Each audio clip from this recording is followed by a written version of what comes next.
All right, thank you for staying with Daybreak. Let's see some of your feedback that you're saying before we get into the next topic. At Trevor Mbija at Citizen TV Kenya, use the hashtag Daybreak. Let's bring up some of them really quick before we move on to the election rigging claims that has been rampant in the political sphere today. Is it scaremongering or is it something of a concern? Okelo Mwalimu says, can the panelists opine on what can be done to cure the cancer of violence during campaigns? How can we tame their loose tongues? Lastly, to Cherargei, will his team accept election results unconditionally in the event their candidate loses? Okay.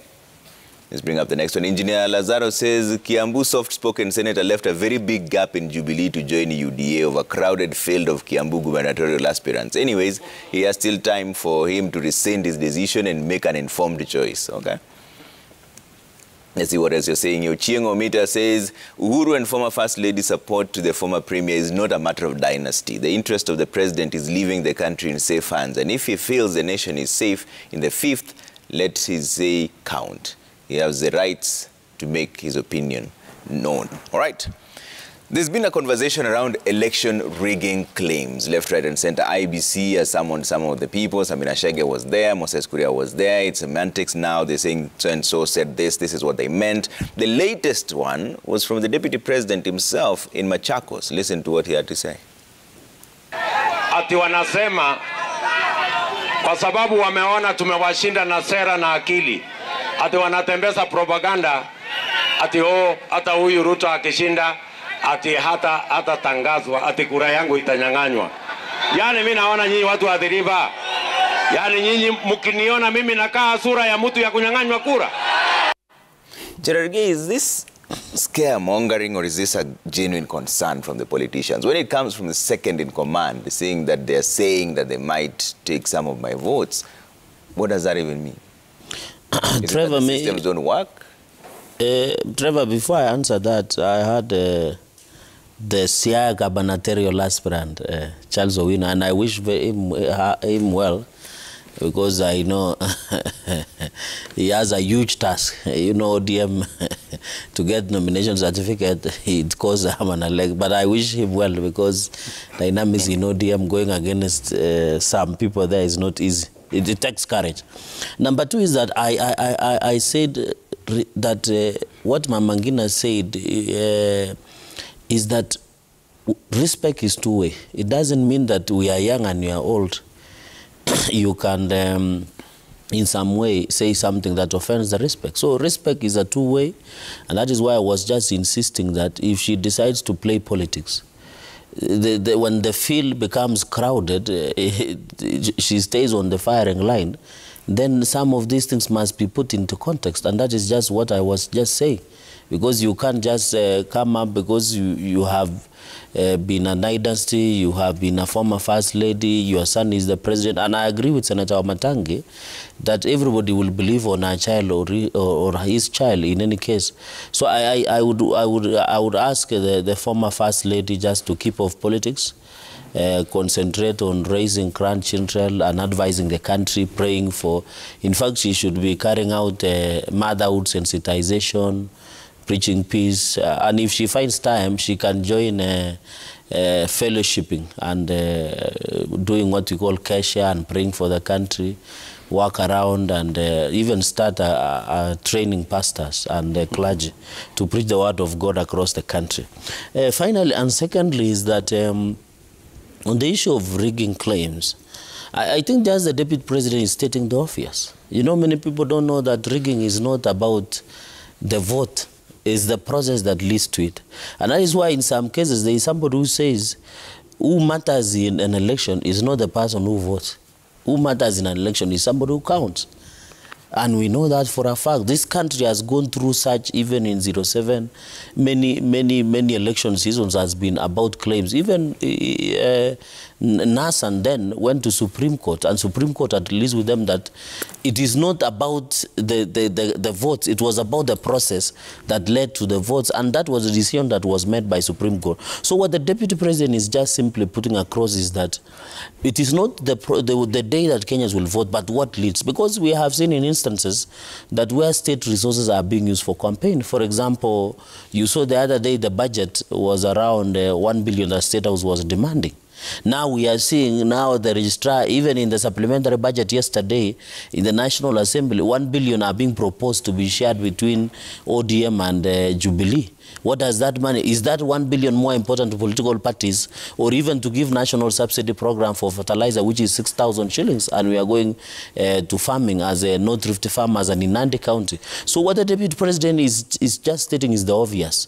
I think what the IEBC should be doing is to engage all stakeholders, to bring all the stakeholders on board.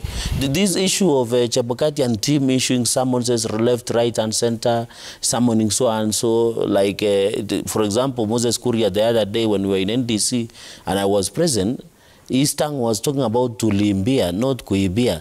So when you see such instances on the national platform, the IEBC should not be excited. The IEBC should be asking themselves, why is it that a particular candidate is expressing reservations? Yeah.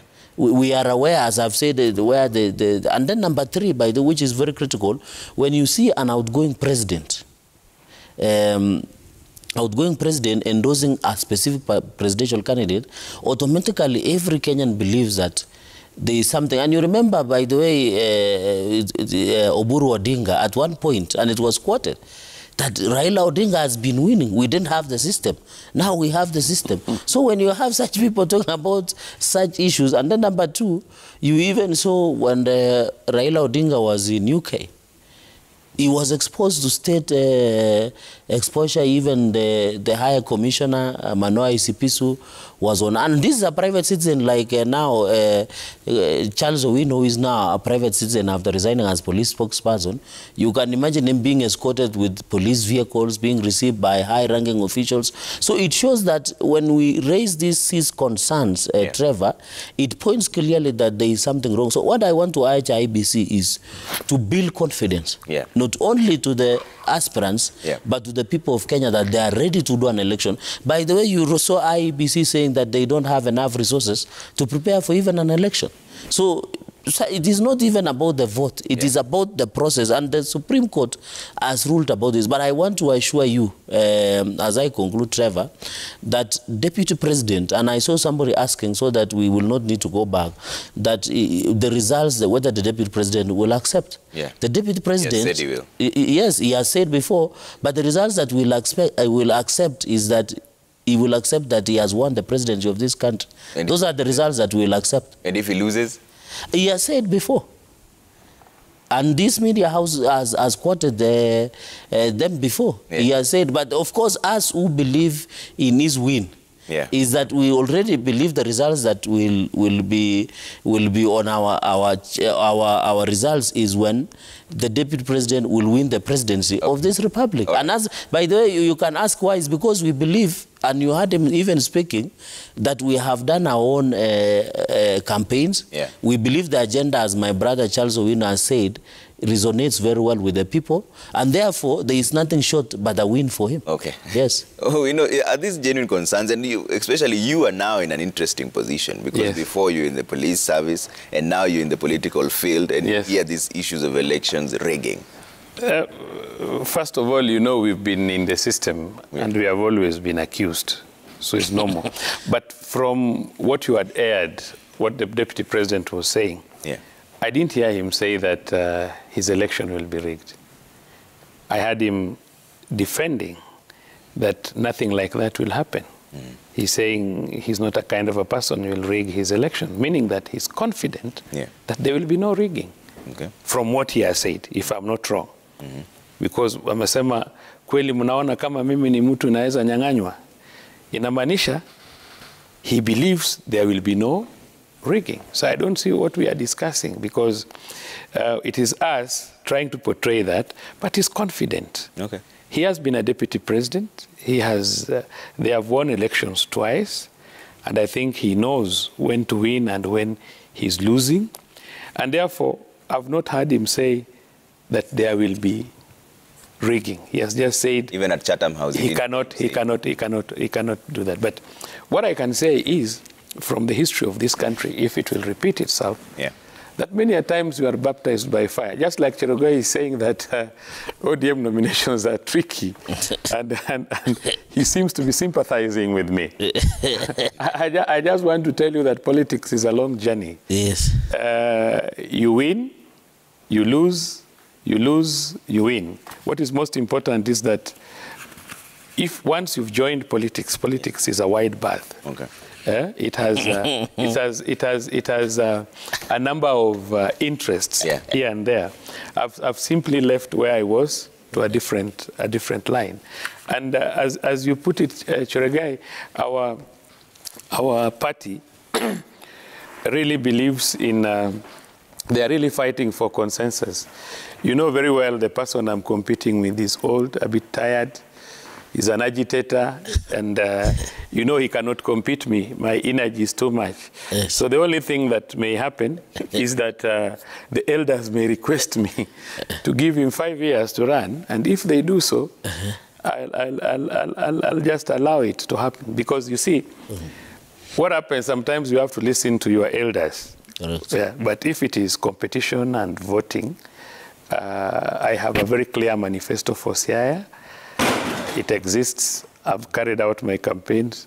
My competitor does not even have a poster. He does not believe in campaigning. He believes in agitation. And you know, they are also comrades with the big boss. So at my age, I have a long way to go, and I'm quite ambitious, and we are still going to be with you people for a long time. Are you so if today, that you might, so is worried? No. I'm not worried. I'm not worried. I was just saying he's sympathizing with me. Yeah. But me, we know how to go about our problems in case they exist. So don't be worried about me. So the issue of rigging is something people have spoken about over and over again. Yeah. And it is always important when you are in government, you seal some loopholes that you may think may create these opportunities. Yeah. So in competition, in fact, in politics, you rarely find a politician who loses. Every politician says, nimenyanganywa. But Cherogoi, for this one, be prepared to be in opposition, and not badly. And I've said before that that does not mean that Deputy President will never or shall never be president. I've always said that don't be surprised in 2027 or 2032. President Kenyatta and the incoming President Raila Odinga holding Deputy President's hand and saying, Anatosha kwa raisi. Because this is what politics is about. Who knew President Kenyatta would say Raila Tosha? It's almost impossible. So let's leave these things open. And I've said, let's go to this election with a very open mind. Cherogoi, the way I'm facing mine in Siaya with an open mind, don't be rigid. Don't say you will only accept a win because you may lose, and I don't want you to commit suicide. You are very young, and you can even be president in future. When you're in the police service, did you ever see an instance of rigging? Me? Yes. Yes. You know, I want to tell you something. That I have left police at a very high level as an assistant inspector general. And we take oath of office. And there is no day I'll discuss matters of office and policy. No day. My principle will not allow, and even the law does not allow. As an officer of the state, there shall never be any rigging. The results we get will always be right unless the Supreme Court declares that election to be false or rigging to have taken place, because I'm an officer of the law. But in my capacity as Owino, no. Never saw anything. I never saw. I don't know whether does that mean that that policy is hear no evil, see no evil? No, like monkeys business. No. But however. No. Just give me a minute, boss.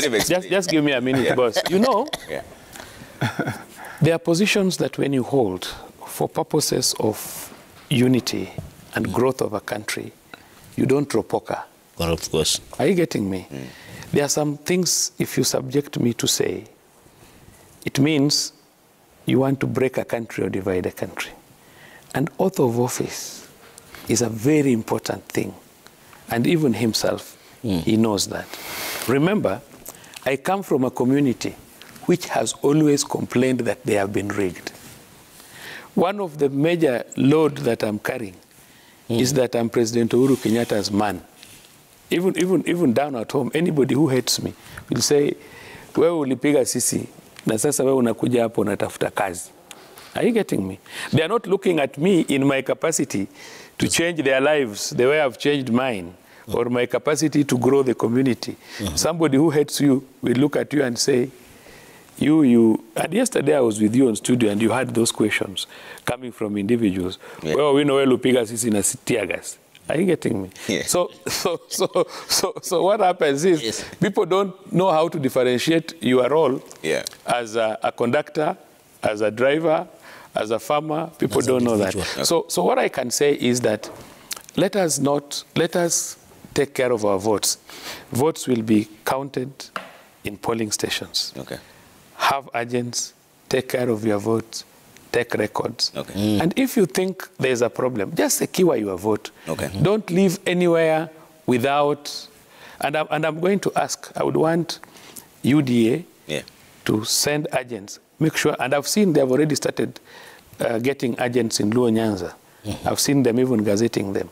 You should be well assured that nobody will attack them.